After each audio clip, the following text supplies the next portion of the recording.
नमस्कार. अक्षय तृतीया. भारतीय माणसं ज्या विषयावरती श्रद्धा ठेवतात त्याच्यामध्ये 3.5 मुहूर्त नावाचे काही आहे आणि अक्षय तृतीया हा सुद्धा या 3.5 मुहूर्तातला एक अतिशय चांगला मुहूर्त समजला जातो. या दिवशी वेळ बघावी लागत नाही, पूर्ण दिवस हा शुभ दिवस समजला जातो. याच दिवशी संकल्प केले जातात, चांगल्या गोष्टीचे संकल्प केले जातात. एका गोष्टीकडे थोडंसं लक्ष वळवू इच्छितो. सत्यम वद प्रियम वद न वद सत्यम अप्रियम असं कोणीतरी सांगितलेलं आहे. कारण सत्य काही वेळेला कटू असतं, पण सत्य जर असेल तर ते स्वीकारायलाही लागतं. ही गोष्ट नाकारता येणार नाही.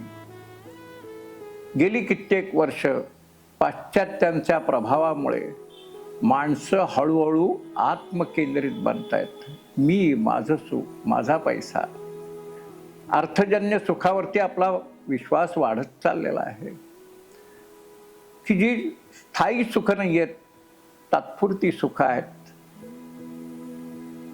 समाजाच्या या सगळ्याची गती तुम्ही रोखू शकाल का नाही मला माहिती नाही, पण स्वतःला रोखणं स्वतःच्या हातात असं. आत्मकेंद्रित न होता या समाजाचा मी ऋणी आहे हे आपल्याला अक्षय तृतीयेच्या निमित्ताने पुन्हा एकदा समजून घेता येईल का? मातृ ऋण, पितृ ऋण, समाज ऋण, देश ऋण, देव ऋण, आचार्य ऋण, ही सगळी ऋणं आहेत.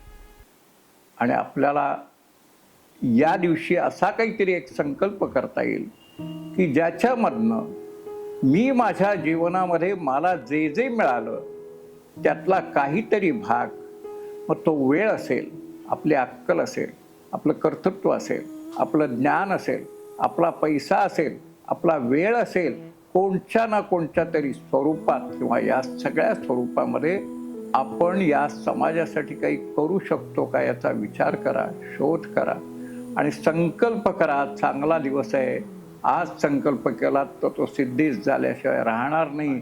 आपलं भलं करत असताना समाजाचं भलं करण्याचं पुण्य आपल्या सगळ्यांना मिळो अशी प्रार्थना करून मी संपवतो. धन्यवाद.